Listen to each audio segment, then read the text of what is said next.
Ili zoezi tulishafanya awamu ya kwanza bila kuwashirikisha nyinyi.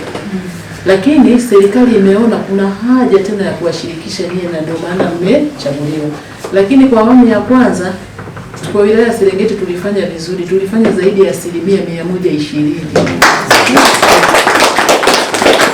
Mpaka chanjo zilipungua, tukaanza kupigiwa simu, sasa tunakimbia, tuna majibu, chanjo zimeisha.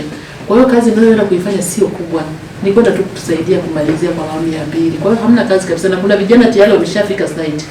Sasa leo naambiwa wako sijui saa ngapi ya mseni, jitahidini mwa distribute kila sehemu waende. Wasibakie eneo moja, wengi naona ni hapa mjini. Kwa sababu mtu yoyote anayekuhamisha hii kutoka mtoto asipate chanjo ni sawa sana kumtaka mtoto kumsababishia kifo. This is a criminal case. Tunafungulia mashtaka, lakini kabla ya kumfungulia ndio maana hii timu yote ipo. Akienda leo mchungaji nani mkaenda mkamhamisisha, akaenda mzee wa kimila akamwambia unachokifanya wewe mama sio. Yeye anasema dini yake hairuhusu. Sasa kupitia hichi kikao naagiza ile familia ikachanjwa. Yule bibi aelewe ni kukaa naye na kumuelewesha. Kwa hiyo niwaombeni kila mtu kwa namna yake tumsaidie Mheshimiwa Rais. Tumeambiwa hii chanjo ni salama, tangia mwaka 96 tujapata mgonjwa hata mmoja. Kwa hiyo wanasema chukua kinga. Ni nini? Ni bora kuliko kinga. Si naelewa jamani. Ndio watoto wapate chanjo hivyo. Tumekuwa na zoezi hili la kampeni ya chanjo ya polio kwa awamu ya kwanza na sasa tunaelekea awamu ya pili. Awamu ya kwanza tuliweza kuwafikia watoto wengi kwa mafanikio ya takribani zaidi ya 120%. Na kwa awamu hii tunalenga kuwafikia watoto wote, na hata kama pana watoto ambao waliosalia kwa uchache, lakini tunalenga kuwafikia wote. Hivyo tunategemea kuwa na kiwango kile cha ufanisi wa chanjo hii.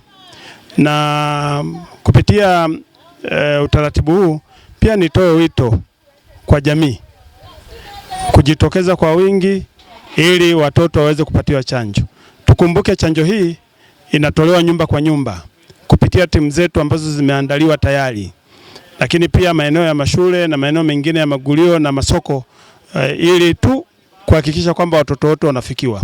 Hivyo basi watoto, wazazi na walezi waweze kuwa tayari kuhakikisha kwamba watoto wao wenye umri chini ya miaka 10 wanachanjwa na kukingwa dhidi ya ugonjwa huu hatari wa polio.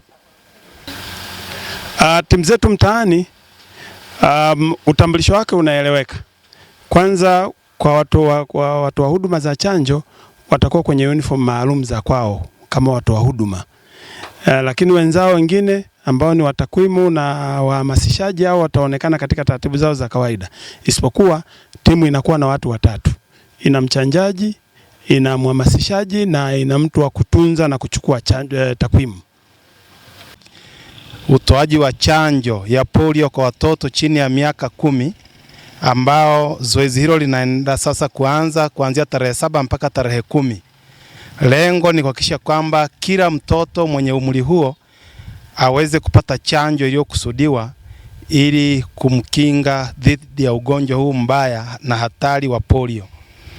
Hivyo wito wangu na hamasa yangu kwa wananchi ni kwamba waachane na taarifa potofu zinazotolewa, waweze kuhakikisha kwamba kila mmoja anatimiza wajibu wake wa kumpeleka mtoto kupata chanjo.